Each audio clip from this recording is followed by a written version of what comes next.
Good evening, everyone. The polls are closing on the 2020 election in Florida, and we're getting ready to see the votes tallied and the winners announced. I'm Larry Reisman, a columnist for TCPalm, based here on the Treasure Coast of Florida, and I'm joined tonight by fellow columnist Gil Smart, and our editor. We'll be here the next 2 hours talking about elections in the Indian River, St. Lucie, and Martin counties, and perhaps across the state. We plan to bring in reporters from the field, candidates, and experts on certain races, folks who can provide insight into some of the results and some of the things that might happen tonight and into the morning. Adam will be producing the webcast behind the scenes for most of the evening. If you have questions, he'll be the one to pull them from our social media channels and ask us to look into them. Adam will start off and tell you about everything TCPalm has been doing today, and we'll do later tonight and into the morning. Yeah, thanks, Larry. Leading up to this day, we've, as the journalists, been focusing a lot on our analysis, those issue-based stories that everybody really will help them hopefully vote up till today. So now that we're finally here, we have journalists spread out throughout the whole Treasure Coast, both from in Martin, St. Lucie, Indian River, and then we're here to work with our USA Today network across the state if anything huge happens. But here locally, throughout the day, really the only thing that we've heard is the Sebastian Elks Club issue. And I'm sure many people have heard about it, but basically they had somebody who had COVID who walked through the Elks Club. And then when that happened, Lynn Swan found out about it. She said, I'm not going to have a place there, relocated it, got the word out. So hopefully everything has worked out well. And we had reporters up there that seemed to indicate that people were there. They're being directed to the right place. So that was all good. So now that the polls are closed, we didn't have really any more issues than that. And now our journalists are really going to be focusing on just the coverage of not only who won and lost, which we'll get as soon as the results come in, but also focusing on the why. It's the analysis. It's the what does this mean for our communities if somebody won or somebody lost, there was a big upset, why that may have happened. So that's what we're going to be doing. We're going to be doing that all throughout the night. We're going to be doing it into the morning and then all day tomorrow on TCPalm. The only other thing I'll just mention with us is that although we're hopeful that we'll be able to get at least a local elections rail in print tomorrow, because of our print deadlines and because specifically with the presidential race, we just don't know how long that's going to go, whether it's going to be tonight or whether it's even going to go into tomorrow or later. It's very doubtful we'll get much else in print. But that's why, again, it's so important for anybody here looking at TCPalm coming back late tonight, all day tomorrow. We're really going to be analyzing as much as we can from races, from polling precincts, and getting content out for our readers. Thanks, Adam. Gil, a lot of early voting this year, huh? That's probably been the big news. Absolutely. Crowds at polling places were relatively light today. We have reports that this morning there were crowds, there were lines. But throughout the day, that dwindled. In large part, that's almost certainly because most of the people who would have voted this afternoon and this evening had already voted by mail or early voting. I'm looking at some turnout totals here from Martin County. For example, mail votes, 43,441. Early voting, 40,685. Election day voting, and this is of now, okay, I'm not sure these are the totally up-to-date figures, but election day voting, just under 15,000, 14,996. So literally 1/3 of the people voted in person today versus, almost 2/3, significantly more voted a mail and in person. That's the same situation in St. Lucie County and Indian River County, whether it's fears of COVID, whether it's people just wanting to make sure they got their ballot in. People made a point of voting early today. And here in Martin County, right now, for example, there's 99,122 total people who have voted. That's out of 118,467 total registered voters. So turnout was incredible this election. Obviously, the presidential race is probably the major reason why, but we have many, many very important elections here on the Treasure Coast, and we'll be going over them shortly as the results come rolling in. Larry? Larry, you're muted. There we go. First time tonight. Won't be the last. I won't be. We were looking at some numbers earlier in Indian River County, and looked like the Republican turnout was the highest. Democrats were second, way up. The Republicans were over 80%. When I looked earlier, it was almost 84% for Republicans. Democrats were at 77%. And then the low number on there was independents or no party affiliates at about 66%. So really high numbers. Those are not records by any means. I think in Indian River County, the numbers are like the records like 84, 85% many years ago.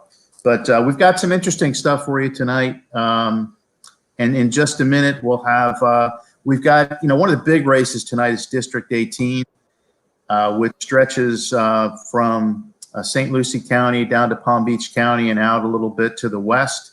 And in just a minute, there's Mark Foley has joined us. Mark represented that district from 1995 to 2006, and has followed that district for a long time. Has great knowledge of some of the unusual trends there.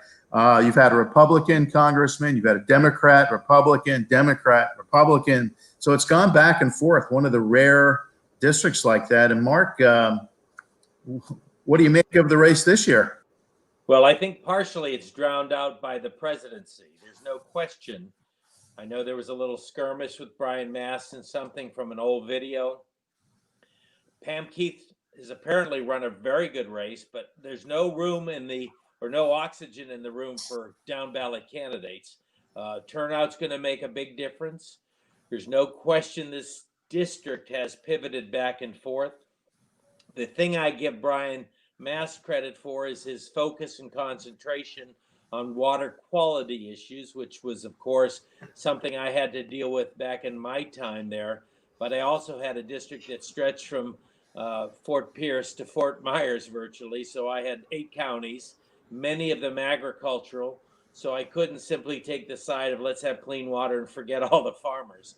But Brian has done that very assiduously and worked with the local community. So those are plus-ups that I think are hard to poll and hard to measure. Pam, though, as I said, has run a good race 2 years ago, and she's back again. The incumbency is still a powerful tool. And based on what I saw in St. Lucie County that occurred, if you will, back in 2016, when they are voting about their guns, the quality of life, when they're voting about basic issues, and a turnout more heavily than I think I would have expected in the Tri-County area, that's probably going to augur very well for Brian Mast tonight. Mark, Skill Smart with a question here. Do you think discharges from Lake Okeechobee began a couple weeks ago here to the St. Lucie and Caloosahatchee? Do you think that could be a factor in how people vote in this election? Well, it's a reminder.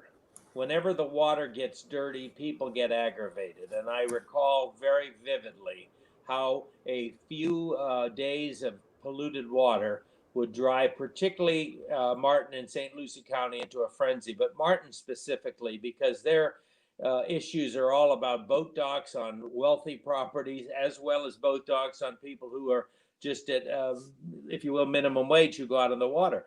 So water quality is critical. And I always tell politicians, it may be out of your control, but if gas prices are $4, they're going to blame you and everyone else who's in office. So when you have a discharge like that, it's sometimes a reminder, but I'd also caution reading too much into that because 2020 has been an incredibly challenging year. So whether they add that on top of the already what I'll call excessive misery index is hard to detect. But people do vote emotionally. When people have a chance to think of things that are important to them, and because of being in a federal office, I had to worry about Medicare, Medicaid. I had to worry about all kinds of things, including immigration, which were hot button issues in the county represented at the time. And so these become more personal than necessarily party registration. So you get a little outflow. It's not a good time to have one. I'll say that. Okay, thank you. Mark, what are you seeing on the presidential side in Florida or nationally? What do you think? I've gotten calls from some good friends of mine that are in the Biden camp, and they were disheartened early in the day. They've been looking at things around the state that were completely startling to them from a standpoint of enthusiasm, from a standpoint of volunteers. And this fellow I know is extraordinarily capable, competent. He was a big supporter of Bush.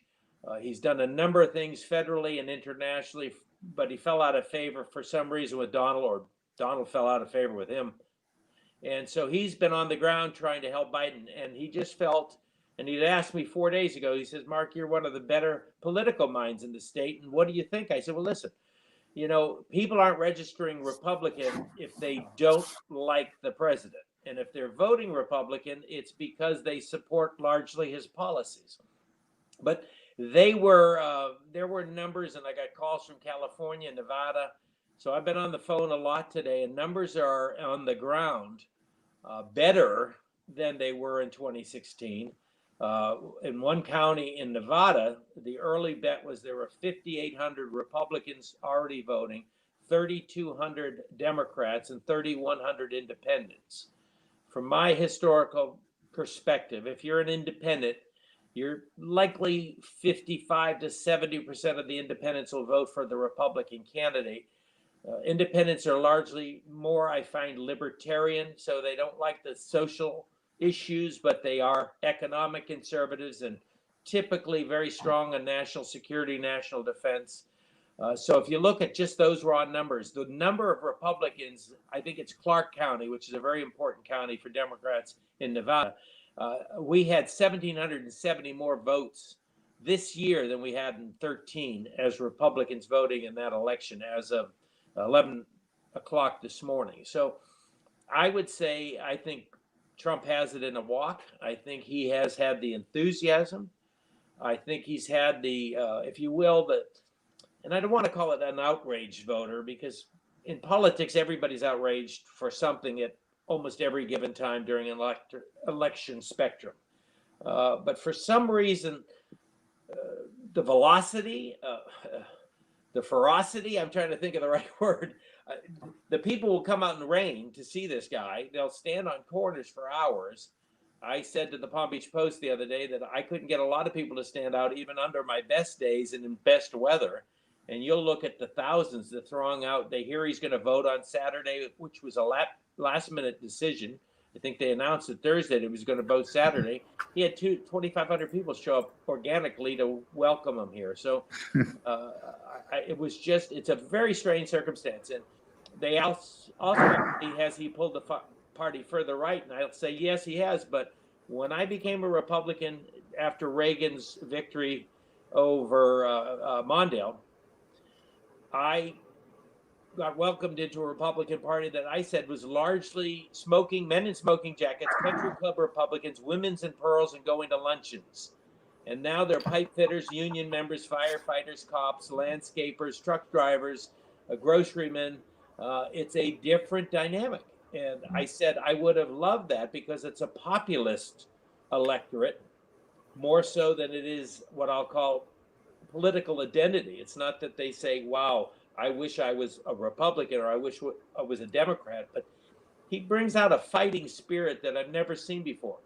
I don't like Donald's attitude 90% of the time, and I've sent notes to his kids saying, if he would just stop being so belligerent on tweets, he's actually done more than any president that I served with in changing some of the things that were wrong in Washington. But one step forward, 5 back. I said to one of his people the other day, listen, if he had come out with COVID, when he came out of the hospital, if he would have simply said, folks, I now understand fully the fear that's in your hearts and in your homes, and I hear you, and I'll do a better job. Just the word of that would have changed the trajectory. But he cannot get out of this, what I call this juvenile, almost like you said something bad, I'm going to say 4 things bad. What's his name? Schiff from California. You got a lot of room to work on Schiff with his problems. What I say, he just says whatever somebody tells him to say. But he says his face is shaped like a watermelon. I'm going, what? Start with, get rid of the personal invectives. Don't call a guy's face a watermelon. It's taken everything you just said and made you look like a high school sophomore that's jealous of the quarterback. You know, it's just a joke. But anyway, I digress. All right, Mark. Well, we appreciate your coming on tonight. Thanks for your district in the presidential race. We've got some results that have come in already, so we're going to go to those out of Indian River County. And if you look at, so thanks again, Mark, for coming on. Thank you, Mark. Great to hear from you. You all have a good night. Take good care. God bless. Thank you. All righty. In Indian River County, we've got some results that have come in. So it looks like 65% already. These are all the early voting and the write-in votes. It looks like if you go through there, I'm just scrolling through on my own screen there. We've got Trump has 58% of the vote. Biden has 41% of the vote in Indian River County alone, which is to be expected. Not a massive dominance by Trump. Interestingly, there's very little third-party choices in there. Bill Posey, as expected, dominating his Democratic incumbent Bill Posey in the U.S. House, dominating his Democratic competitor Jim Kennedy. Debbie Mayfield, the incumbent, also heavily dominating the Democrat in the NPA. Aaron Grahl with a big lead over her challenger, another incumbent Republican. Eric Flowers, who we hope to have on later this evening. He's got a commanding lead over the no party affiliate challenger. He's the major with the Indian River County Sheriff's Office. And then as we go down, we've got the judges. Don't appear to be any surprises there. Fellsmere races going on. The incumbents are all in the lead there. You go into Sebastian and the two incumbents heavily in the lead there. In Vero Beach, sort of an interesting race. Only one incumbent in that race, Robbie Brackett. He's in the lead, but in second, I think this is his third time running, is Bob McCabe, coming up very strongly there with Honey Manous holding on to that third slot. John Coutinho, very good candidate, very active in the city, is in fourth. And then Brian Hetty, the perennial candidate, down in fifth. And Orchid's got a race tonight. There's only 711 votes counted in that area. Hospital District, the incumbent, in the lead. Mosquito District has been sort of a acrimonious race. The incumbent, Janice Brodus, holding on to one seat. But the other incumbent, Buck Vosell, is in second place now. Matt Erpenbeck, the former president of the Taxpayers Association of Indian River County, is heavily in the lead there right now. So it looks like we could have a change there. Constitutional amendments, I don't know if these will give us any kind of idea on where we're going, but number one, big thing there, which was citizens voting.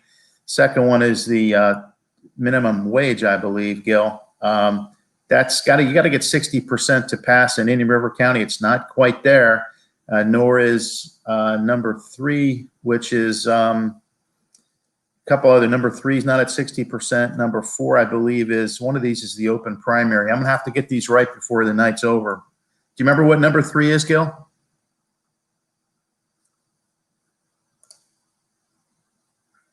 Gil, you remember number three? What number three is? Well, we'll keep going. I'm muted. I'm sorry. Yeah, we'll check on that. We'll get back to it. Number one was voting. The citizen was voting for the citizens. Yes. Number two was raising the minimum wage, and that's interesting to see such a plurality there in Indian River County, which is a conservative Republican county. Number four was voting twice on all amendments. Oh, that's number four. Yep. Okay. That's So number four. Number three, I'm sorry, I'm missing it on my list here. I'm not sure. Number three is the open primary. The open primaries, the top two primaries. Yeah, that's been a big issue throughout Florida for a long time. Closed primaries, and it's easy for candidates to close those primaries. The idea of this would be to allow everyone to vote in those primaries. So that's number three. Again, number four is that all amendments to the Constitution would have to be. Yep. So those are the tax breaks are all going through, and so is the Indian River County Economic Development tax exemption and the Fellsmere. So those are the early results out of Indian River County. And Larry, we're starting to get some results from Martin County here. Okay. This just popped up on my screen.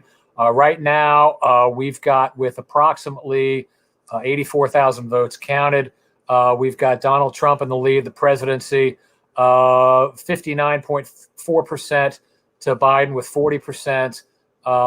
Representative Congress District 18, we've got Brian Mast solidly in the lead with about 64% to Pam Keith's 34.2%. State Senate District 25, that's Gail Harrell versus the Democrat Karina Balderramos Robertson. Gail Harrell has the commanding lead there, about 65.4% over Robinson's 34.6%. State Rep District 82, that's John Snyder versus Elisa Ackerley. Snyder at this point with about 66%. He's the son of Martin County Sheriff William Snyder. Ackerley of Palm City has about 34%. State Rep District 83, that's the incumbent Republican Toby Overdorf versus Edgar E.J. Bernier. Overdorf with a commanding lead, 63.24% to Bernier's 37%. County Commission District 1, Doug Smith versus the write-in. Doug Smith, Republican incumbent, gets 91% of the vote. The write-in, young lady whose name escapes me right now, got 9% so far. So maybe there's a group out there specifically voting for her. Justice Carlos Muniz, 73%. Justice Alan O'Force, 75%. Justice Klingensmith, about 74%. Justice Warner, 79%. Sewell's Point Commissioner, Town of Sewell's Point Commissioners. At this point, the top two vote getters are Kaja Mayfield with 28.42% and Frank Fender with 26.27%. Trailing them is John Tompeck, 17.4%. Johnny Colson, Vinnie Burrell with about 14.5%, and Johnny Colson with about 13.4%. Constitutional Amendment number 1,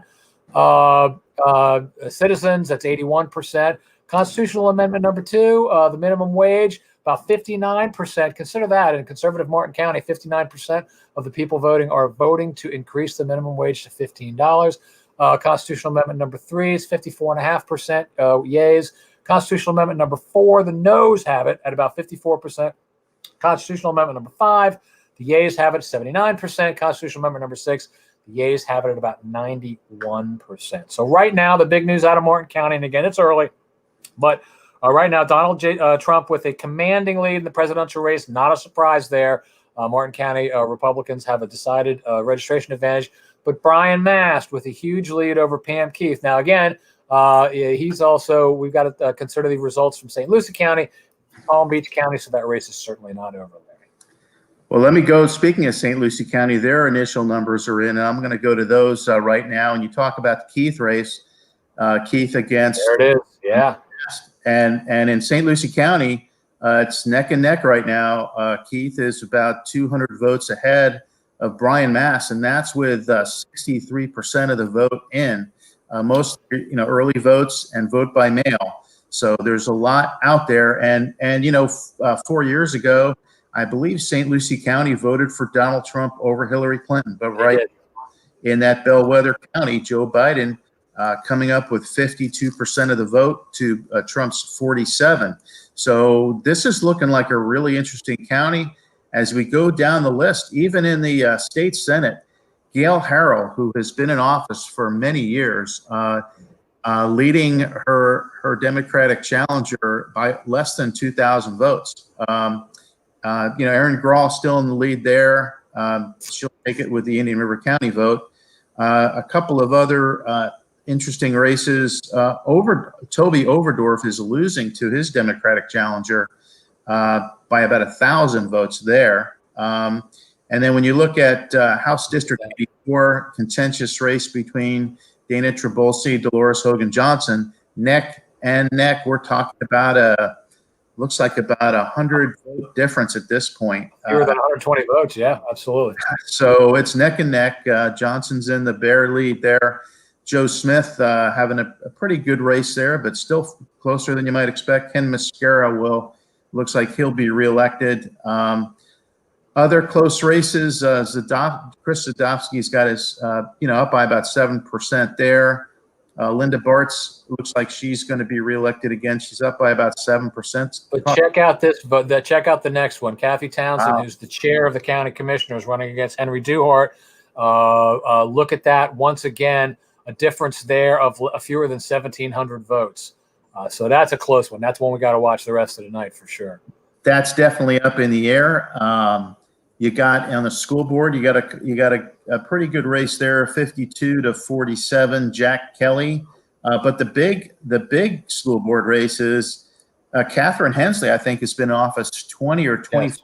I can't remember, but she's trailing at this point by almost 7% to Jennifer Richardson, who nearly beat her in the primary.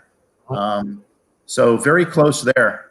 But that's going to be something to watch too. And then if you go down Fort Pierce races, look at the Fort Pierce races. We got Linda Hudson, the incumbent mayor, with a pretty comfortable lead over challenger Donna Benton, 57 to 43%.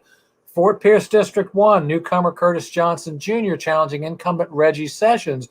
Johnson at this point has a sizable lead, 54% to 46%. Now that's fewer than 400 votes, so that definitely could change. And Jeremiah Johnson, the incumbent, with a significant lead over challenger Mike Perry.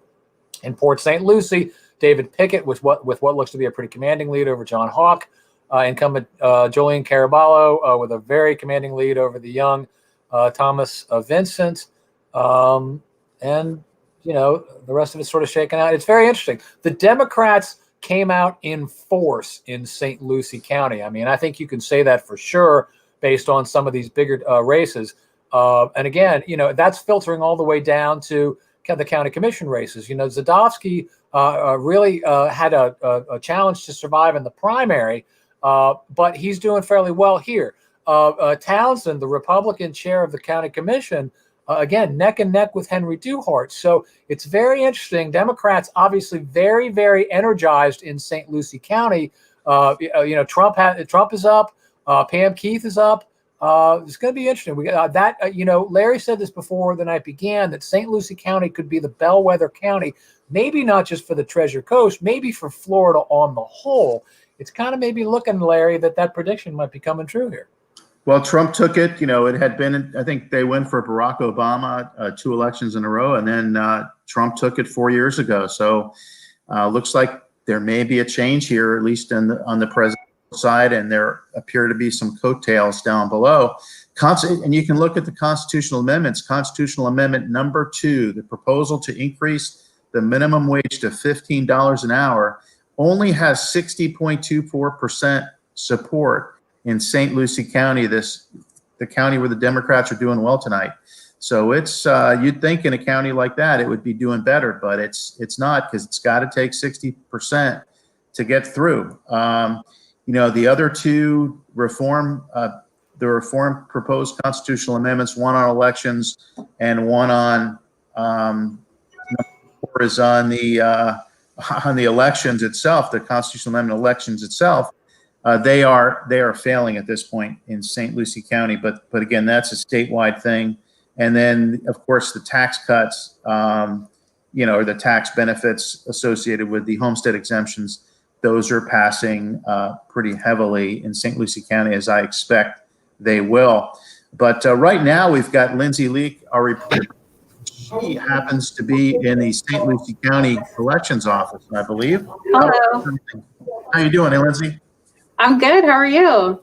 Good, thank you. How are things over there? What's anything new over there? Well, I'm in the lobby right now, so it's pretty quiet aside from staff. But the next time you chat with me, I will be back in the canvassing room where the action really happens. So I imagine it's much busier back there. Any issues with voting there today, or has it been pretty? Thankfully, we haven't gotten word of any major issues. But I think voters from all parties in St. Lucie County really have to be celebrating the high voter turnout. At least the preliminary results that we have, St. Lucie is the largest and most populous county here on the Treasure Coast, with about 223,000 voters. And right now, the turnout stands at 77%, which is 4% higher than it was in 2016. So that's something big. So, Lindsay, is this just a matter of, because so many people voted early, so many people voted by mail and voted early, that those results were either sort of tablet early, and that the essential work remaining for everybody is to tabulate the votes that came in today? Yes, I spoke with election supervisor Gertrude Walker a few weeks ago, actually, and she was telling me just about how the process works. Looking at some numbers right here, particularly with the Democrats here and Democratic-leaning St. Lucie County, they overwhelmingly voted by mail, 55%, and then Republicans, their plurality, 46%, voted early. Which ended on Sunday. So all of those votes, the mail-in ballots, the in-person early voting, all of those by Florida law are allowed to be counted ahead of time. Of course, they can't release the results until 7:15 tonight, as we've started to see them coming in. But all of those are counted ahead of time. So really anything left today would just be provisional ballots and the number of, let's see, we've had about 17% of St. Lucie voters vote today. So those are the ones that have left to be counted. Right, and according to the Supervisor of Elections website, that amounts to 28,648 people who voted today. So that would be the remaining votes that need to be tabulated. So this could go. Is there any sense of whether the people who voted in person today skew more Republican or Democrat? Is there any way to discern that? Let's see. So it looks like of the people who voted today, the Republicans have a slight lead. Among Republicans, 20% voted today, whereas among Democrats, only 12% of them voted today. But St. Lucie has a very high population of independent voters, or those registered without a party affiliation. And many of those, 42% voted by mail. And 37% early. So I think that could really be what turns the tide, and especially some of these neck and neck races. Okay. We do have a lot of those. So yeah, definitely. Okay. Thank you. Thanks, Lindsay. Anything else that you can think of that the voters or the audience might know about now? I think that's it for now, but I'm sure I'll have much more for you once I get back to the canvassing area. Sounds good. Sounds like that the Senate race is fairly tight. A couple of the Senate races are fairly tight, so we might have to talk about them. Yeah. Thanks, Lindsay. Thanks, all right, Lindsay. I'll see you later. Okay, we've got Ian Love. Ian is in the Supervisor of Elections office in Indian River County. How are things at the office there? Things are pretty quiet here. I think everything seems to be functioning pretty smoothly. We've got the early voting in, and there's about 65% of the people have already voted, either by mail-in ballots or early voting. And the breakdown for the presidential race is about what the Democrat-Republican split. Here's Indian River County. It's, let's see, Donald Trump right now has 46,817 for 57.65% of the vote, and Mr. Biden has 33,659 for about 41.5% of the ballots cast so far. Other than that, everything looks pretty much like you would expect. The Republicans are doing pretty strongly in all the races that they're in. Bill Posey is up 61.5% to almost 38% over his challenger. But this is the first take, and like I said, 65% of the ballots are already in, and they're expecting it to be they think a relatively smooth count, and they should be done, they think, fairly quickly. Sounds good. Ed, speaking of that, we've got Ed Killer on the line as well. Ed, are you in the Martin County office? Yes. Martin County down here, they just wrapped it all up. They're done. They got 100% of their votes are in. What was interesting is they had the most votes counted they've ever had in the history of Martin County, with 99,327 out of a potential of 118,467. So 43,000 of those voted by mail, and only 15,000 actually voted on election day today, with about 40,000 accounted for the early voting. So that's a voter turnout in Martin County of about 84%, which is really high. So Martin County took this election very seriously. Donald Trump came out on top here with 61,000 votes for 61.8% of the votes here. Vice President Biden, he finished with 36,873 votes for a percentage about 37.29. Brian Mast had about 64% of the vote here. Gail Harrell, likewise about 65% of the vote. John Snyder won his race with with 68% of the vote. And Toby Oberdorf had 65% of the vote to win his race. Doug Smith, of course, had a write-in candidate he was facing. He won with 91% of the vote there. So it was, everything was pretty one-sided here in Martin County, but all the votes are tallied. Everything is in.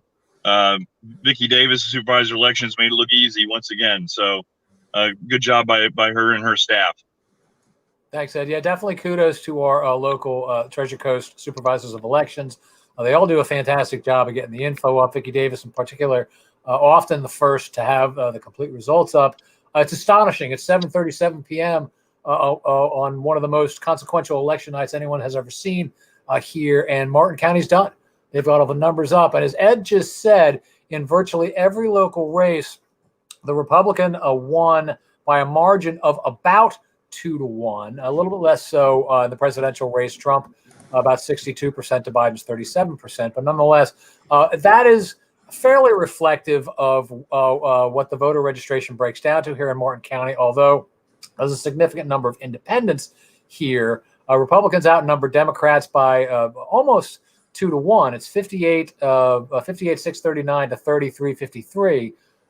Yet the Republicans seem to have won 60 to 70% of the vote. So maybe a lot of the independents did go Republican in Martin County. But again, a lot of these totals are going to be offset by what happened in St. Lucie County. For Brian Mast with a convincing win in Martin County. But as of right now in St. Lucie County, he still trails. Not by much, though, by about 200 votes. So it's going to be interesting to see if the margins in Martin County help some of these candidates over the top in some of these other communities. Hey, Gil, I just looked at the the Palm Beach County website, Supervisor of Elections, and Mass with about 65% of the vote in is really? 4,000 votes there. So he's doing pretty well. He's got 51. He's up 51.2 to 46.97. Again, about 6,000 more votes than Keith there. But again, St. Lucie was incredibly close the last we looked. Right. So that's really interesting race as we go into the evening. One thing is he in Martin County, though, he has a margin of about 33,000 votes, margin over Pam Keith. Right. Okay. Right. So right now in St. Lucie County, Keith is up again by 210 votes exactly. So that Martin County margin is more than enough for Mast here at this point. And again, if he's doing that well in Palm Beach County, he's outperforming down there. I'm not sure. And again, we have results yet to come in, so that could change definitely. But if he retains that lead in Palm Beach County, he's probably going to win this election. Well, what's interesting about Palm Beach County, Gil, is that Joe Biden has 60% of the vote down there, compared to Trump's 39%. Right. That's about 130,000 more votes for Biden over Trump in Palm Beach County. So, that's yet Mast is leading Keith down there. Yeah, so they're really splitting their vote in a way. And by the way, Louis Frankel, the incumbent representative, is leading Laura Loomer, the Republicans, 64 to 34 or so. Okay. Well, again, don't you get the idea that it's going to come down to Florida? It usually does, Gil. Or Pennsylvania, right? Oh, you never know. So, okay. So we'll go back. We're here, and let's go back to Ian. Ian, how are things up in Indian River? You said earlier this week that there could be, they're going to wait till the end to do that, get the full results out. Well, I'm sort of getting conflicting answers on that. The way they've done it in the past is they've updated the site with all the early voting right around 7 o'clock, and then they wait till they have the final total to update their website again. Now there's a scroll that they have for this election, and they say that might have some of the updates as they go along, but I haven't seen that yet. They have also handed out they hand out paper updates, and so I may be getting some of that in the next hour or so. But I think it's probably they're expecting it to have the tally in probably by around 8, I would think. Okay, well, the Martin County is already in, so I think they've traditionally been in earlier.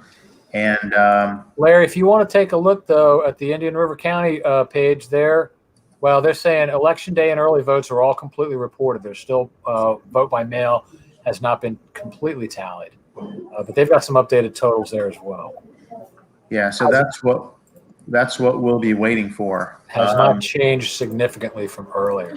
And there was they had to do one small change in Sebastian to last night when they found out that at the American Legion Hall where they were going to have a precinct, someone walked through who had COVID, so they had to move to the American Legion Hall, which is about 2 miles away. And I talked to Leslie Swan, the supervisor of elections, and she said they were able to open on time today. But what they did decide to do was if anybody didn't get the information and showed up at the old polling place at, say, 6:59, they were going to give them a card and give them 15 minutes to go to the other place, which like I said is about 1.5 miles, 2 miles away, so that in case they didn't hear, they could get their vote in. But in checking, I don't think that circumstance even arise for anybody. But they did try to make allowance for someone who might not have received that information. Okay, Ian. Looks like we've got Indian River, according to the latest here. Let's see. According to the latest, they've got election day completely reported, early votes completely reported, and the vote by mail partially reported with a turnout of 78%. So this looks, this looks pretty convincing here to be close to the end there. If they're just waiting for some of the vote by mail, but it says 35 out of 35 precincts reporting. Oh, okay. I'm in the lobby right now, so I can go in and check and see where they are with that and give you an update. Okay, and we're gonna see if we can get if we're able to get the Indian River County screen on there. We're going to see if we can't. We're going to try to get that up there, but as of now, it looks like Trump, in Indian River County, obviously he's leading. This looks like the final in Indian River County, 35 out of 35, with some vote by mail still on there. He's got 60% of the vote.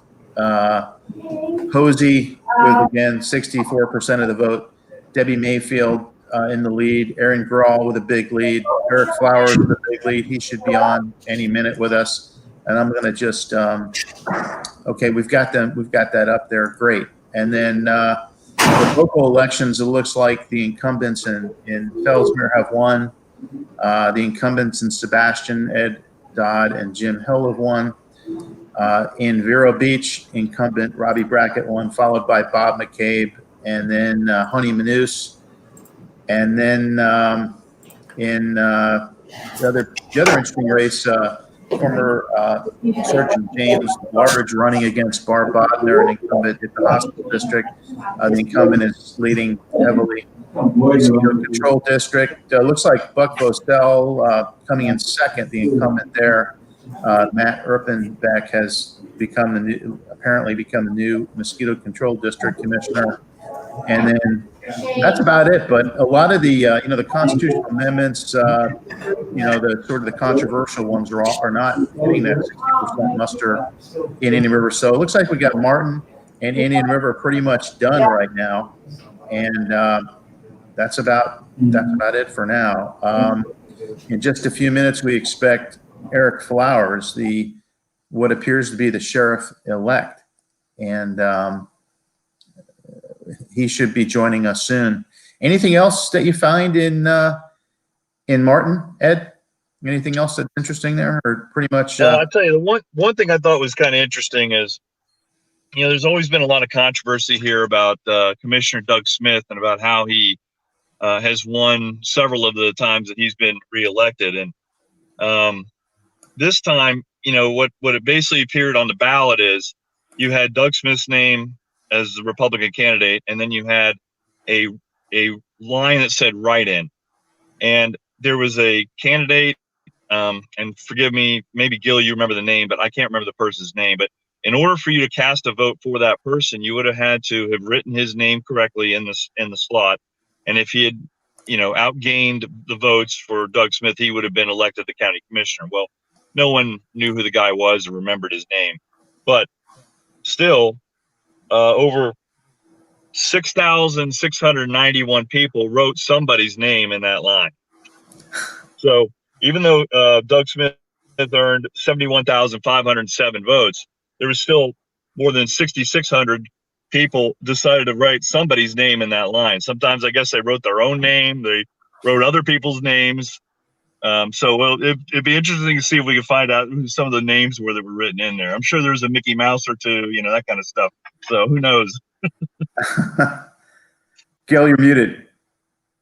Oh, no so way. The write-in was this time around was a young woman by the name of Vincenza Zacco. And she, because Doug Smith beat Joe Neeson in the Republican primary earlier this year, and Zacco apparently registered as a write-in like at the last minute. It's kind of one of those deals where a write-in shows up and it closes the primary. And last time around, it was a young Jensen Beach High School student by the name of Chase Lurgio. And that was a couple years ago. And when that happened, there was a big campaign by clean water activists who tried to muster as many votes as they could for Chase Lurgio. And in fact, I think they did a pretty good job. Ms. Zacco here tonight got several thousand votes. What was it? Something like 7 or 8% of the overall votes. So obviously there were people. I'm doubting that there were those who favored her position so much that they decided to go out and vote for her, because no one has any idea what her positions might be. She never articulated those positions, but I think it was probably a protest vote against the way this seems to happen time and again in Martin County. Okay. Other than that, that's about the only observation I think jumped out at me. Everything else seemed like it kind of went the way that you would expect it to go in Martin County. Sounds like it. Yeah, definitely. Okay, and then St. Lucie, how are we doing there? They are still. Yeah, we have early votes are completely reported, vote by mail partially reported, election day not reported. The numbers have not updated from what we've reported previously. Yeah, that's about 30 minutes ago. So we've got, looks like Indian River and Martin are done, or Indian River's almost done. Partly reported vote by mail. There's probably some that came in late. We're hoping to hear from Indian River County Sheriff's candidate with a big lead, Eric Flowers. He should be joining us shortly. So we're going to try to get him on the line, and then hopefully we've got another candidate coming in a little bit later. But Gil, anything that surprises you so far? Well, as I mentioned earlier, I'm surprised by what looks to be a huge Democratic turnout in Port St. Lucie, or rather St. Lucie County. St. Lucie County is sort of a swing county in a way, if you want to think of it like that, Florida being a swing state. Democrats do have a plurality in St. Lucie County, but as you mentioned earlier, Trump won St. Lucie County last time. So it's fairly close, or it has been fairly close in the past. But today, it's really not close. I mean, the early results that we have, and again, a lot of this could change because, again, today's votes, election day votes, have not been reported.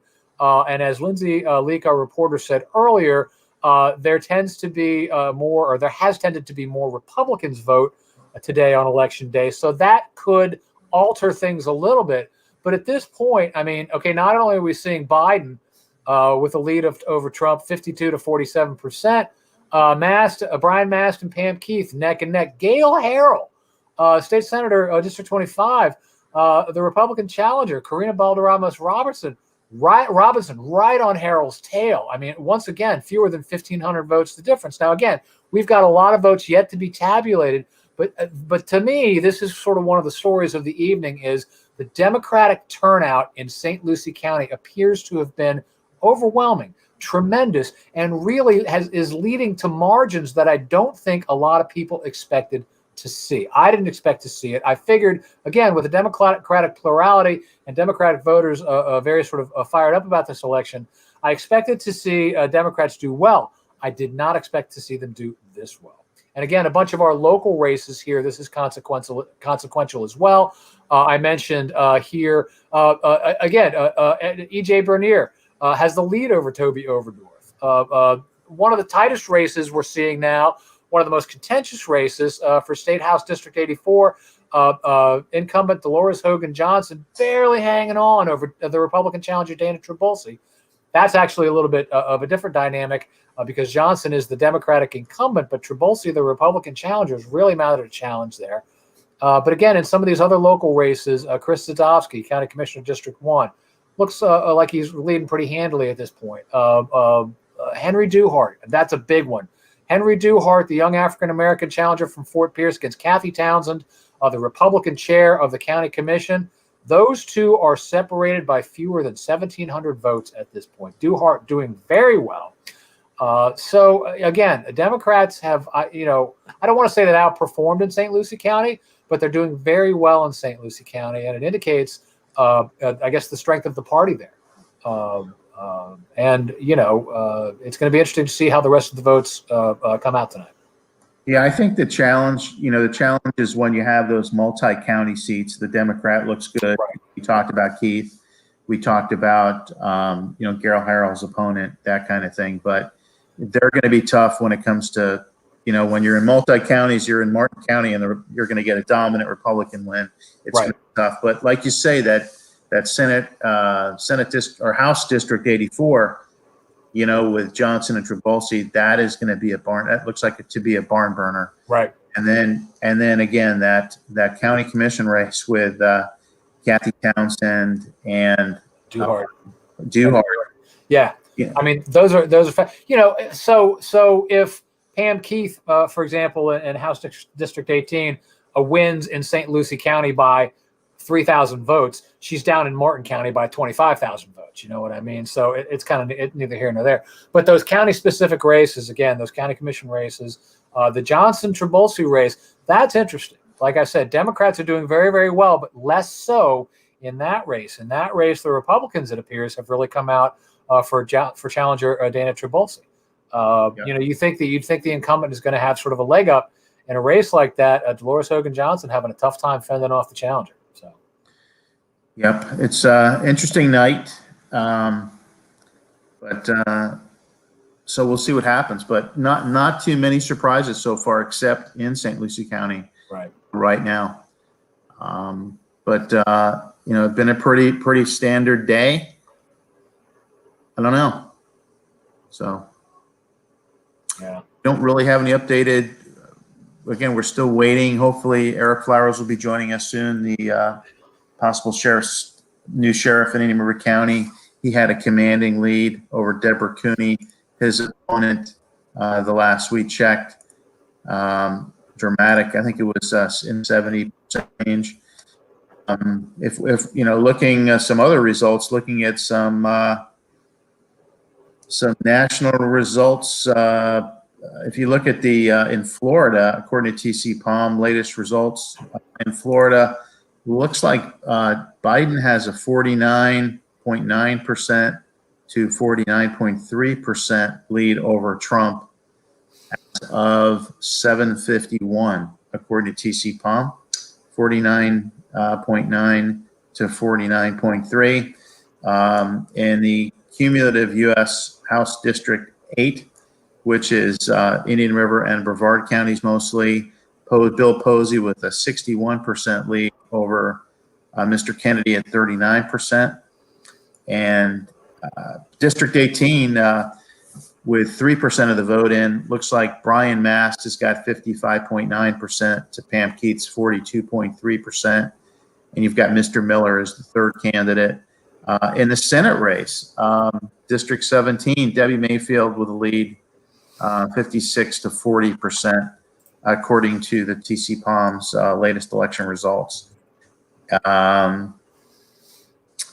so, you know, a bunch of stuff going on. These are just tentative results here, but it looks like, you know, looking at the states, looks like some of the blue states as of now are Florida, Ohio, Virginia, Vermont, New Hampshire. The red states as of now appear to be Illinois, West Virginia, Kentucky, North Carolina, South Carolina, and Georgia. But again, very early. And we'll go. And it's gonna be a long night for sure. Want to update us here on some results coming out of Palm Beach County that are relevant to some of our local races here. With 127, only about half of precincts reporting the District 18 vote. Brian Mast with a pretty commanding lead here over Pam Keith, 54% to 44%, a difference of about 16,000 votes. Mast with about almost 89,000 votes to Keith's 72,000 votes.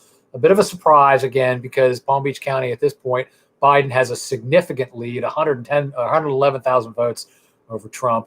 But we also are seeing Gail Harrell, Senate District 25, 58 to 42. I'm sorry, 58 to 42% over Karina Balderramos Robinson. At this point, it looks like Gail Harrell has a fairly commanding lead everywhere, and is unless something changes drastically, is likely to be reelected here. We also have John Snyder. This is State Rep District 82. Spans both Martin and Palm Beach County. John Snyder, the Republican, son of Martin County Sheriff William Snyder, has a commanding lead both in Martin County and in Palm Beach County. In Palm Beach County, he's up 60 to 40%. In Martin County, he is up 68 to 32%. So I would say, again, not all precincts are in, so we're not going to jump the gun here, but it's going to be very, very difficult for his challenger, Democrat Elisa Edwards Ackerley, to overcome that margin. Okay, in Indian River County, just a little bit of news. You know, we've already talked about some of the results, but we're hearing from our correspondent at the county elections office that Indian River County is counting the military mail-in ballots and about 300 of late drop-off ballots. Ian says the biggest expectation is the only place that might change is the Orchid Town Council, which has, you know, relatively few ballots cast anyway. But we're going to try to get some other guests in here that we're going to try to get the Eric Flowers, who appears to be the new sheriff in Indian River County. We're going to try to get him. We're going to talk about the Senate 84 race in St. Lucie County with Lindsay Leak, who has covered part of that race, and we'll get her back on. Looks like we've got Mayor Linda Hudson from Fort Pierce on, and we can chat with her. We can go to her since we've got her on, and we'll ask. We'll get her on there. Hey, Mayor, how are you doing? Hi. Yeah, can you hear me? We can hear you great. Good. Everything going okay down there? Yeah, going okay. Good. It looks like results are still out, but you've got a pretty good lead so far. I do. What do you attribute that to? So we made there are three races really: absentee ballots, early voting, and election day. So we worked really hard on the mail ballots and worked during early voting, mostly through electronic and text and emails and mail, direct mail. Okay. And what do you think? Go ahead, Larry. I'm sorry. No, go ahead, Gil. I was just going to say, you know, based on this vote at this point right now, you are leading with about 57% of the vote. Right. That's a pretty commanding lead. That's going to be a pretty sizable victory for you. Do you see that as sort of an endorsement of the direction that Fort Pierce has been going in? I do. And, but I think it could draw closer. You know, it is a commanding lead and I'm very proud of it. So we'll see. You know, you don't count your chickens until they hatch, right? So I'm not celebrating yet, but yeah, I do. I feel like from all of the comments I've gotten during this campaign and what I've heard, people are very happy and feel like there's a buzz about Fort Pierce and feel like Fort Pierce is moving forward and is working on the success that we've always deserved. So I do feel it's my record and it's the excitement about Fort Pierce. There's a lot of sort of visible progress in Fort Pierce with everything that's going on at the port. You know, progress there in recent weeks and some other stuff as well. So, you know, it's kind of natural, I guess, that people would perceive that, you know, things are looking up in the city, despite all the challenges, obviously COVID and everything else that sort of made it difficult to sort of follow through on the agenda that, you know, the folks had. So if you do wind up winning this race, what's your sort of priority here as you start your next term? So I want to continue to work on the economic development. There's a lot of things in the pipeline that like the Wave Garden and the King's Landing and what's going on at the port. And so I want to continue to do that. And I also want to continue on our real quest to make sure that everybody knows Fort Pierce is a safe city. I believe it's a safe city.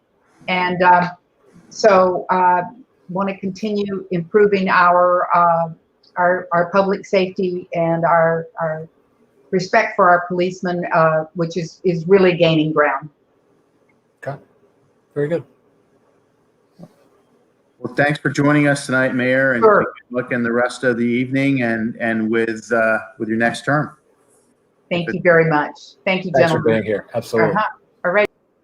Thank you. We're getting word that Brian Mast has claimed victory in his race against Pam Keith. That looked like, you know, based on the results of Palm Beach County and Martin County, that clearly put him over the edge. So he has, Larry, it's worth noting here, he has opened up a lead in St. Lucie County as well. It had been a lot closer there, but at this point he's up by almost 9,000 votes on Pam Keith in St. Lucie County. Mast at this point with 51.6% of the vote to Keith's 46.1% of the vote. This, again, as you just mentioned, on top of his significant margin in Martin County, where he garnered 66% of the vote. And so far in Palm Beach County, he has at this point recorded, if I can find it, 54% of the vote to Pam Keith's 44% of the vote. Again, none of this is final. Palm Beach County still has half its precincts to report. In St. Lucie County, it's showing here that zero of the 64 precincts have reported. I'm not sure how that's possible, but things could change. But at this point, the numbers are definitely trending in Mast's direction. That's for sure. yeah. We are gonna try to get, speaking of Brian Mast, we're gonna try to get Josh Solomon, our reporter, to join us shortly. He's been covering that race for some time, and it looks like he'll be joining us shortly to talk about that. But you know, as we talked about earlier, we've got all the races in. Looks like most of the races in Indian River County. We can maybe get Ian Love on real quick to talk about the latest in Indian River County. Ian, you're muted right now, but you talked about a couple of votes that are outstanding, some votes that are outstanding there. Still, the ballots that are still outstanding there's the military ballots that are coming in, and there's about 300 late drop-offs that they're going to count tonight. There's some other ballots, I think they're provisionals, that they're not going to count those till tomorrow. But it doesn't affect any of the national races or the big county races. However, if you get down to, say, the town of Orchid right now, Mary Jane Dado has 289 votes. before they started the counting, and Paul Knapp has 257, and that could change depending on how these votes come out. So it's at the local level, they're still counting, and there still might be some changes, but on the sort of national and countywide level, the margins are big enough that nothing should be changing. Okay, that sounds good. So that's dodged some unusual stuff in Edinburgh County, which started last night with the COVID closure of one of the precincts, and that no big issues there. It sounds like, right, Ian? No, they were going to give people an extra 15 minutes if they showed up at 7 o'clock at the previous polling place at the American. I guess it was at the American Legion Hall. But they said that there were no late arrivals there, so that it had no effect whatsoever. And they were able to open on time, so they had the poll was open the full amount of time. Okay. All right. So we're still trying to get a hold of Josh Solomon. Larry, Yes. it's worth noting here, we've got some updated totals in St. Lucie County. Okay. We're still not fully reported. Donald Trump has overtaken Joe Biden in St. Lucie County. Trump at this point with 50.06 of the vote to Biden's 49.2%. Trump has a lead of about 1,500 votes at this point. As noted, Brian Mast now has a 9,000 vote lead over Pam Keefe, 51.6 to 46.1%. Gail Harrell has gained some ground here. 53% to the Democratic challenger Karina Balderramos-Robinson. Previously, the two had been neck and neck. Aaron Grawl well ahead of Albert Griffith. Toby Oberdorf and Edgar E.J. Bernier, vying for House District 83, Oberdorf, the Republican incumbent. They are absolutely neck and neck. Fewer than 200 votes separate them. And Dana Trabulsi, the Republican challenger, has surged ahead of incumbent Democrat Dolores Hogan Johnson in House District 84. At this point, Trabulsi has about a 5,000 vote lead, 53% to 47%. So that's very interesting. Also, the clerk of circuit court race has really narrowed. Incumbent Joe Smith, the Democrat, is actually trailing by approximately 100 votes at this point. Michelle Miller, the Republican, she really sort of ran a bare-knuckled race against Smith. Smith had a lead earlier, but again, as we're counting more of today's votes, some of the it's boding well for some of the Republicans here. Ken Mascara, the Democratic sheriff, has a commanding lead. I don't see how that's going to be able to be overcome. Chris Zadowski, okay, check this out. County Commission District 1, Chris Zadowski, the Democratic incumbent, had a significant lead over challenger Ryan Collins earlier.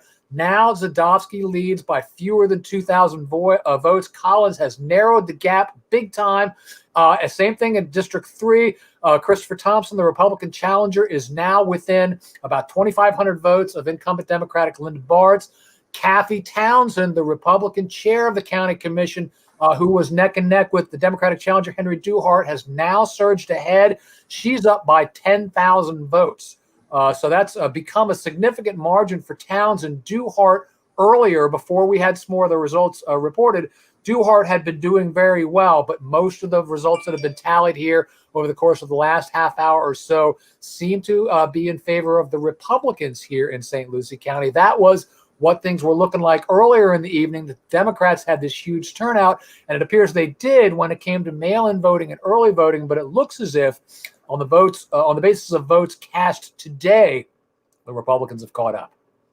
Interesting stuff, Gil. And when you look at the Supervisor of Elections website in St. Lucie County, you see those updated numbers. It talks about 73.94% voter turnout.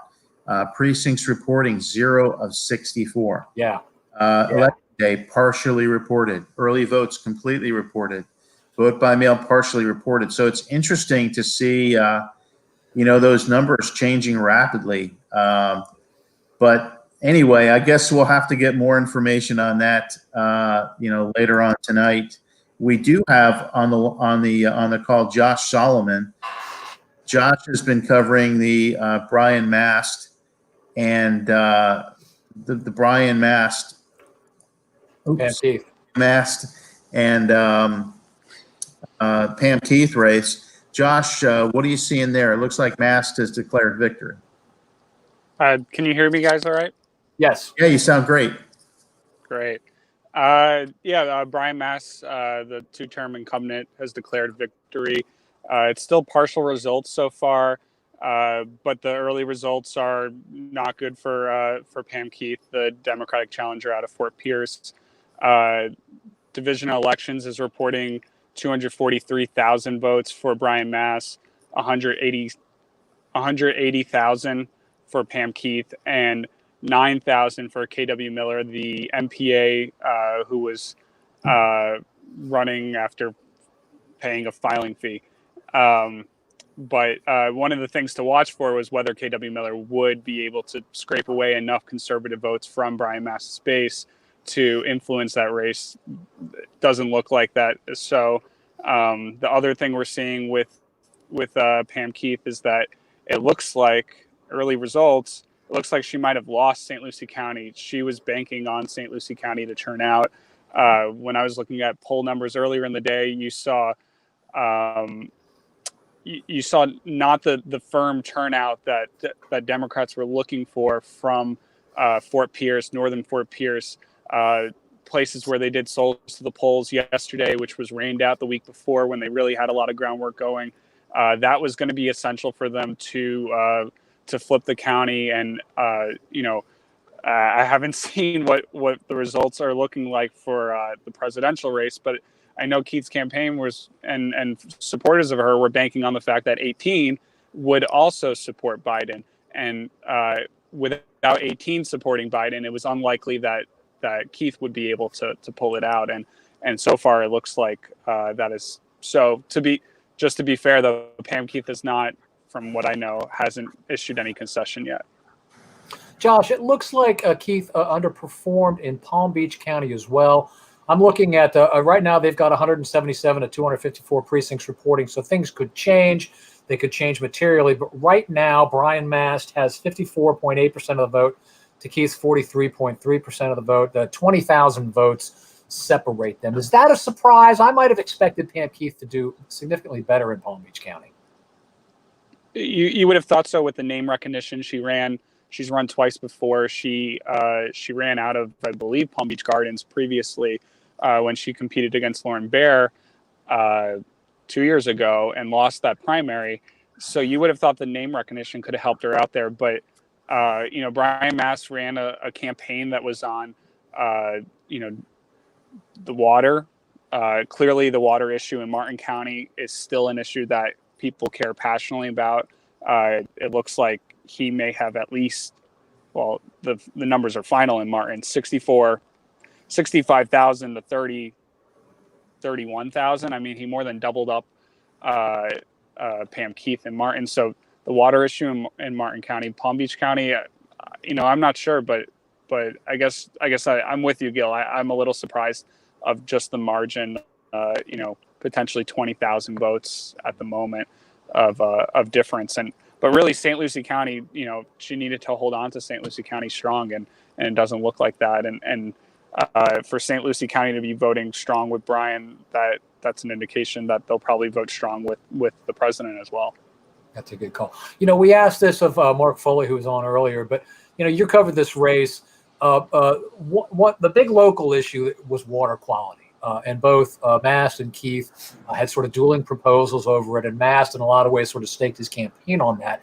Then a couple weeks ago, we started getting discharges from Lake Okeechobee. What role, if any, do you think that might have played in what happened here tonight? Were people talking about it? I mean, is this something that voters were talking about with the candidates? I imagine. It became sort of like it sort of teed it up for the candidates. And what are you going to do about it? That sort of thing. Sure. And Pam Keith's very active on social media and on Twitter in particular, as well over 100,000 followers. And it took her over 24 hours to issue any kind of statement on her own in regards to the discharges, while Representative Mast was beating the drum on it. And did that matter to folks ultimately? Maybe it mattered in Martin County. When I talked to voters in St. Lucie County, I don't think I ever heard people talk about the water. Supporters of Pam Keith were passionate about voting for her. Was a rebuke of the president, was a rebuke of the Republican Party, was a backing of progressive ideas. When Pam Keith won the primary with 80%, I believe it was 80% of the vote over more moderate Oz Vasquez, who had the backing of the Democratic establishment, her campaign took that, and Pam took that as voters want a progressive platform, and they're going to support someone on a Green New Deal, on health care, on other concepts that you hear nationally. And so I didn't hear water in St. Lucie County, and I don't know how much those discharges ultimately impacted voters there. Maybe Democrats who voted for Brian on water, maybe MPAs who decided to just stick with it, and that probably gave Representative Mass that margin in Martin County. But I don't know how much that played into it in St. Lucie County. Right. I mean, I think that's a sort of a very accurate statement. St. Lucie County is not as acutely affected by the discharges. Neither is Palm Beach County. So again, you wouldn't figure that would be sort of a major issue in either of those areas. And again, as Josh just said, the Keith campaign banked on showing a really strong showing in St. Lucie County, and it just didn't happen. So for whatever reason, and we'll have all the time in the world, I guess, to try to figure out why that is. But and we know that with St. Lucie County still counting votes, we know that it's possible that exactly that performance might not look as bad as it looks right now. But you have to wonder. When I was looking earlier in the day, I had tweeted out, and I'll pull it up, but I believe it was St. Paul's Church in northern Fort Pierce off of Avenue N. The greatest margin of Democrats out of the deepest blue precinct in Fort Pierce, and they had at 5-6 p.m. they had 67% turnout. This is a precinct with 3,000 voters. 82% of them are Democrats, and you only had 67% turnout, and you have to wonder, why is that? And when I wrote a piece a couple weeks ago about St. Lucie County being the swing county, I heard from some Fort Pierce community leaders that there was a level of disenfranchisement after Obama's administration where folks felt that things didn't change enough for them after 8 years. Not even engaging necessarily with the politics of a Republican Congress, maybe blocking certain policies of Obama, or Obama not being able to form coalitions, or whatever it may be. Just the blanket of Obama didn't do enough, and not voting in 2016. And some of the community leaders were confident that they would come out and vote this time around because they were affected by COVID. They were affected by Black Lives Matter. They were impassioned by it. And others were more skeptical. They thought that folks still didn't feel necessarily that way. These early voting, the Souls to Polls event rained out, and then obviously there's no election day, there's no national holiday. People are still working, and maybe the last couple of hours really pushed people to the polls, but it didn't. We didn't see what Democrats were looking for, while Republicans were looking for a strong turnout in St. Lucie West and Tradition, where thousands of new voters, primarily Republicans, have been registered since 2016 with all that growth and development there. And what that growth and development is doing is it's making St. Lucie County more conservative. You're seeing that St. Lucie County Commission. You're seeing that the Port St. Lucie, City Council. You're seeing that in presidential politics and in congressional politics, that development is pushing the county more conservative. Mm-hmm. Mm-hmm. Interesting. I think it's a good point. Okay, Josh, thank you so much. Thanks for all your hard work here for us. We appreciate your input here tonight, and we'll look for your stories on TCPalm tomorrow. One quick update from the state website is that, and a lot of votes left to be counted, I'm sure, but Trump and Pence have taken a 50.59% lead over Biden-Harris 48.54%, about 100,000, a little over 100,000 votes. We are going to go to Lindsay Leak, who is in the Lucie County Elections Office. And Lindsay, how's things going there? Do they expect to be done soon, or? Well, they are still counting. So I do have an update from when I talked to you about an hour ago. 100% of the early votes have been reported, but they are still working on some of the mail-in ballots. If you can see behind me, I'm back in the canvassing area. There are elections officials checking through some of those envelopes. If I'm not mistaken, I believe the signatures have already been cured, but they are going through the envelopes. And you can turn this way. There are some members of the public here. There were some members of the St. Lucie County Republican Party who were going over some signature verification that is also open to the public. So it's busy back here. No word yet on exactly when we'll be done counting, but it could be a long night at this point. About how many people are there working on this, Lindsay? I mean, how many people from the elections office? You know, it looks like a hub of activity behind you. It is. I mean, and this is just one back area. I'd say maybe 24, but there are also people throughout other sections of the building. So I'm not quite sure, but it's busier here than I thought it would be. Well, St. Lucie County obviously is the largest county on the Treasure Coast. Mm-hmm. It's going to take more work to actually count all those votes. But at this point, we've got, again, as Lindsay just said, early votes are completely reported. Election day and vote by mail are partially reported. So we haven't seen an update on the website for a while. We're looking for that. Have anyone articulated that they're running into any sort of issues or problems there? Not specific problems, but if you can, I'm not sure if you can see that TV screen behind me. Yes. That is over there by the flag. That is the county canvassing board, and so they have the ballots that they're going through on the screen. They just announced a little while ago that so far they've rejected 17 ballots, which given in a county of 223,000 registered voters, I think is a almost negligible amount. But, you know, the canvassing board, if there are any type of issues, for example, if it appears someone has marked more than one candidate in a race where you're only allowed to vote for one, for example, that sort of thing, they will try their best to determine the voter's intent. But there are rare cases where they do have to completely reject a ballot. So that 17th rejection that happened a few minutes ago, it looks like a voter had returned a primary ballot. I'm not sure if that was from the August 18th primary or from the presidential primary back in March, but that's the latest rejection we have here. Okay. One of the questions I have is, you know, when you look, I don't know that you can see it where you're at, Lindsay, but if you look at the website, it says that it's reporting in St. Lucie County. And maybe that's something to check into in a little bit. And again, this is from when I talked to Election Supervisor Gertrude Walker a few weeks ago, so I'm not sure if anything has changed, but from what she told me back in mid-October is that because of the crazy volume of mail-in ballots, and St. Lucie does have 64 precincts, they actually did not sort the ballots by precinct ahead of time. I'm not sure if they did that with the ballots that were passed today, but I would assume the same goes for early voting as well, since you don't necessarily have to go to a polling place that's in your precinct if you voted early.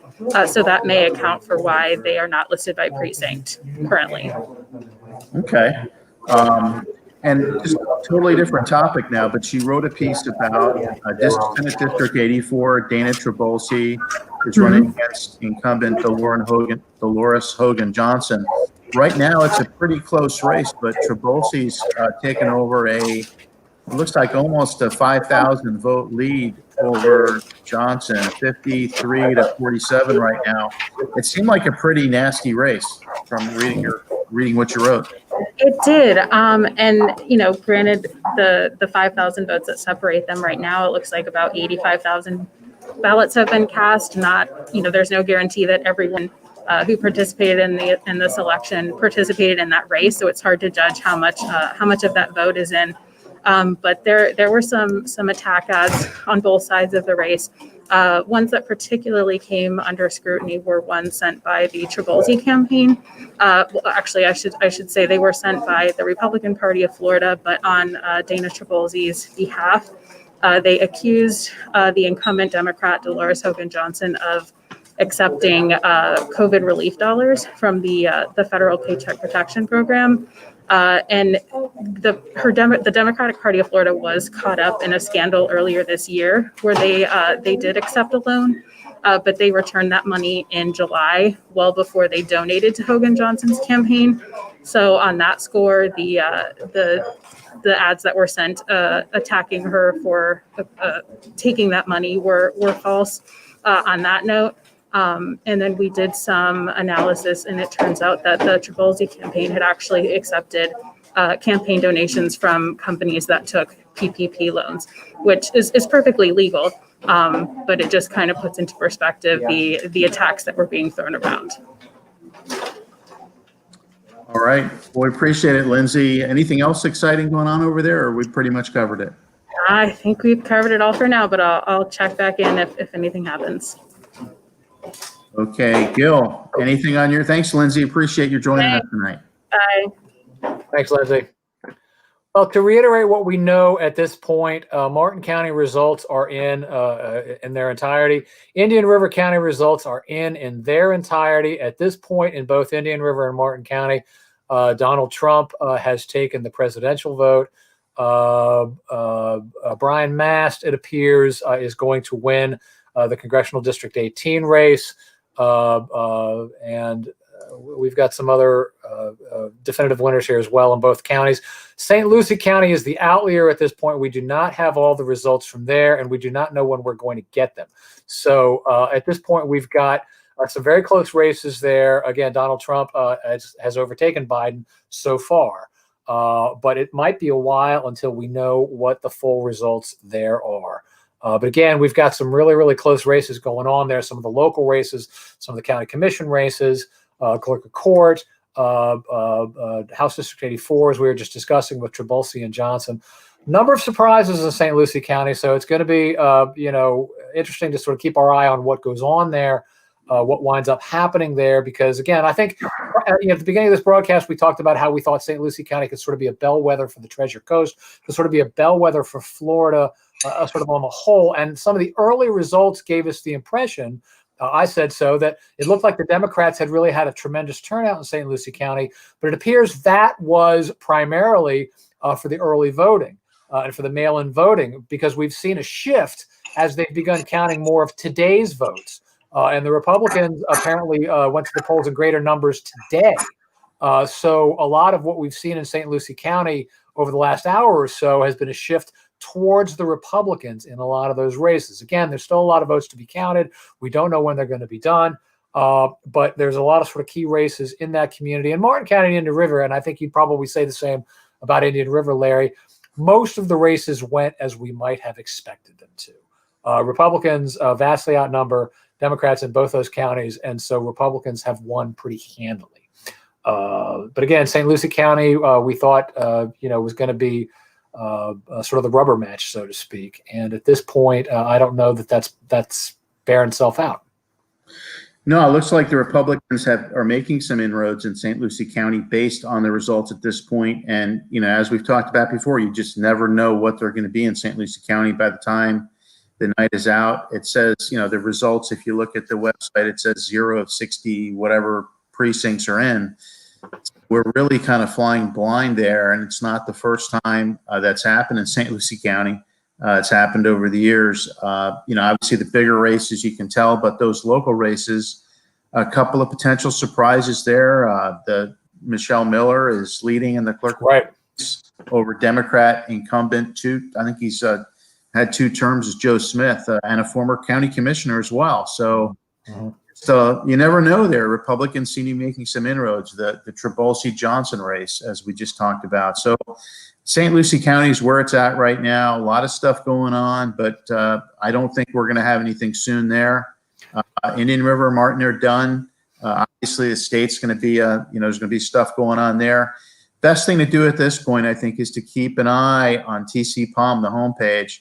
There's A lot going on there, a lot of the latest information, national information, as well as statewide and local. So Gil and I are going to sign off for now. Thanks for joining me tonight, Gil. Thanks, Adam, behind the scenes there.